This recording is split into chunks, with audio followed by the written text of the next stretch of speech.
நண்பர்கள் மீது நமக்கு இருக்கக்கூடிய சிறு கோபத்தை எல்லாம் வெளிப்படுத்துறாங்க. ஆனா இன்னைக்கு இங்க இருக்கக்கூடிய ஒரு கான்ஸ்டபிளோ ஒரு அதிகாரி ஆபீசர்லாம் இருக்கிறாங்க, அவங்களாம் உண்மையாலுமே பாவங்க ஐயா. இன்னைக்கு தமிழ்நாட்டினுடைய டிஜிபியா ஒருத்தர் பொறுப்பேற்றிருக்காங்க. டிஜிபியா பொறுப்பேற்பதை பார்ப்போம். பொறுப்பு டிஜிபியா பொறுப்பேற்பதை பார்த்திருக்கீங்களா? டிஜிபி பொறுப்பேற்றார், இப்படித்தானே பத்திரிகை நண்பர்கள் பேப்பர் எழுதுவாங்க. பொறுப்பு டிஜிபி பொறுப்பேற்றார் எங்கேயாச்சும் பார்த்திருக்கீங்களா? தமிழ்நாட்டில் அந்த அலங்கோலத்தை இன்று நிறைவேற்றி இருக்கின்றார். எதற்கு? சங்கர் ஜிவால் அவங்க ரிட்டையர் ஆயிட்டார், இன்னைக்கு ரிட்டையர் ஆகிறார். ரிட்டையர் ஆகிற அன்னைக்கு புது டிஜிபி பொறுப்பேற்கணும். சங்கர் ஜிவால் அவர் ரிட்டையர் ஆனா அதன் பிறகு சீனியாரிட்டியில 6 பேர் இருக்கிறாங்க. 6 பேர்ல முதல் 3ல ஒருத்தர் பொறுப்பேற்கணும். உடனே முதலமைச்சர் லிஸ்ட் எடுத்து பார்க்கிறார்.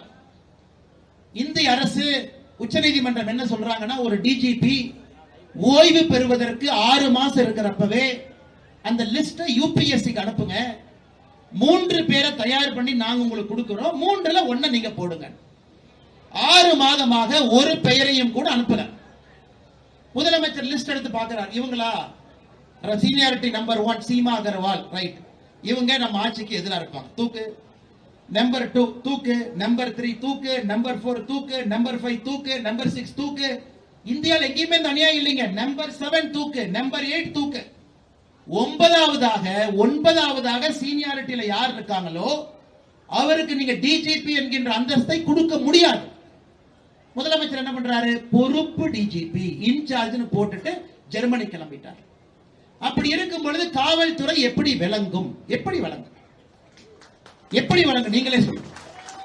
காவல்துறையை பொறுத்தவரை சீனியாரிட்டி அதிகாரிகள் மீது மரியாதை இருக்கணும்.